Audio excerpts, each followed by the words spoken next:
गोकुल के किनारे एक छोटी सी झोपड़ी में रहती थी एक मूक बालिका, ये वृंदा। ना बोल सकती थी ना सुन सकती थी, लेकिन उसका मन केवल एक नाम जानता था, कृष्ण।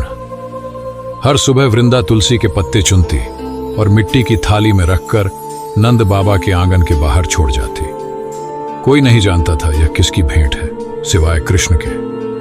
कृष्ण हर दिन वो तुलसी पत्ते उठाते, मुस्कुराते और बाल स्वर में कहते, तू नहीं बोल सकती वृंदा, पर तेरा प्रेम सबसे ऊंचा बोलता है।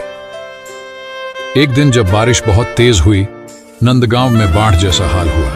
लोग परेशान थे, खेत बह गए थे और वृंदा की झोपड़ी भी बह गई। गांव वाले ढूंढते रहे, पर वृंदा नहीं मिली। तीसरे दिन सबने देखा, कन्हैया अकेले गौशाला के पीछे बैठा था। उसके गोद में वही तुलसी की थाली थी और पास में बैठी थी वृंदा, मुस्कुरा रही थी। कोई समझ नहीं पाया वो कैसे बची, कहाँ थी, लेकिन कृष्ण ने बस इतना कहा, जिसके मन में शब्द नहीं, वहां प्रेम ही बोलता है, और प्रेम को मैं कभी डूबने नहीं देता। गोकुल में शरद पूनम की रात थी। नदी किनारे चांदनी में सब गोपियां रास की तैयारी में जुटी थीं, पर वृंदा वहीं तुलसी के नीचे बैठी थी, मौन, शांत और कृष्ण के बारे में सोचती हुई। वह अब भी बोल नहीं सकती थी, पर हर सुबह कृष्ण को तुलसी पत्र देना नहीं भूली थी। कृष्ण हर बार उसकी ओर देखकर हल्की मुस्कान देते, एक ऐसी भाषा जो सिर्फ वृंदा समझती थी। एक दिन वृंदा को तेज बुखार हो गया। वो कई दिन तक तुलसी के पास नहीं आई। कृष्ण चुप थे, पर उनकी आंखें वृंदा को ढूंढ रही थीं। चौथे दिन वो खुद चलकर वृंदा की झोपड़ी पहुंचे। वृंदा बिस्तर पर पड़ी थी, आंखों में नमी थी, पर जैसे ही कृष्ण आए उसकी आंखों से आंसू बहने लगे। कृष्ण ने उसका हाथ पकड़ा और कहा, वृंदा, जब तू नहीं बोलती तब मुझे तू सबसे ज्यादा सुनाई देती है। तू मेरा मौन है और मैं तेरा वचन। फिर उन्होंने वृंदा के माथे पर हाथ रखा और अगली सुबह वृंदा स्वस्थ हो उठी। लेकिन अब उसकी हथेली पर एक कमल की आकृति उभर आई थी, जैसे किसी ने वहां प्रेम का चिन्ह अंकित कर दिया हो। गांव वालों ने पूछा, यह चिन्ह कैसा? वृंदा मुस्कुराई, फिर मिट्टी में उंगली से लिखा, यह उनका वादा है जो मौन में भी निभाया जाता है। वर्षों बीत गए। वृंदा अब एक युवती बन गई थी, लेकिन उसका मन अभी भी उसी नन्हे कन्हैया में अटका था, जिसने कभी उसकी हथेली पर कमल का वादा लिख दिया था। गोकुल में अब सब बदल रहा था। कृष्ण की कीर्ति फैलने लगी थी।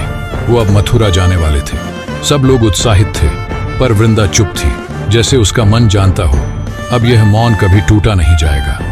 कृष्ण विदा से एक दिन पहले चुपचाप वृंदा के पास आए। वृंदा तुलसी के पास बैठी थी, वैसी ही शांत। कृष्ण ने कोई बात नहीं की, बस वृंदा की हथेली पकड़ी और अपनी बांसुरी वहीं रख दी। फिर बोले, तूने कभी मुझसे कुछ मांगा नहीं वृंदा, लेकिन आज मैं तुझसे कुछ छोड़कर जा रहा हूं, मेरा मौन, मेरी बांसुरी और मेरी स्मृति। वृंदा ने बांसुरी को माथे से लगाया और पहली बार उसकी आंख से आंसू गिरा। वो रोई नहीं थी, वो बस भीग गई थी उस मौन में जिसमें पूरी लीला समाई थी। कृष्ण चले गए, लेकिन आज भी कहते हैं, गोकुल के उस पुराने तुलसी चौरे के पास कोई बैठा बांसुरी बजाता है, मौन में, वृंदा की स्मृति में।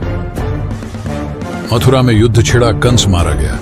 कृष्ण अब द्वारका के राजा बन गए थे, लेकिन गोकुल अब पहले जैसा न रहा। वृंदा अब वृद्ध हो चुकी थी, लेकिन हर शाम तुलसी के पास बैठकर उसी बांसुरी को निहारती थी जिसे कृष्ण छोड़ गए थे। वो अब भी मौन थी, लेकिन अब उसका मौन कोई साधारण चुप्पी नहीं था। वो एक प्रतीक्षा थी, प्रेम की, पुनर्मिलन की। एक दिन जब वृंदा की सांसें अंतिम पड़ाव पर थीं, वो तुलसी के नीचे उसी जगह बैठी थी। उसके हाथ में वही बांसुरी थी। आकाश में हल्का सुनहरा रंग फैला और किसी ने धीमे धीमे बांसुरी बजानी शुरू की। गांव वाले भागकर पहुंचे, किसी ने कुछ नहीं देखा, सिर्फ वृंदा मुस्कुरा रही थी। उसकी आंखें बंद थीं और उसकी हथेली की कमल रेखा चमक रही थी। उसके मुंह से पहली और अंतिम बार एक शब्द निकला, कृष्ण, और फिर वो मौन हो गई, सदा के लिए। पर कहानी यहां खत्म नहीं होती, क्योंकि मौन में बोया गया प्रेम कभी सूखता नहीं। अगर आपने ये सुना तो आप मौन की भाषा समझते हैं। ऐसी और आत्मा से आत्मा तक पहुंची कहानियां देखने के लिए सब्सक्राइब करें एवर सोल टेल्स।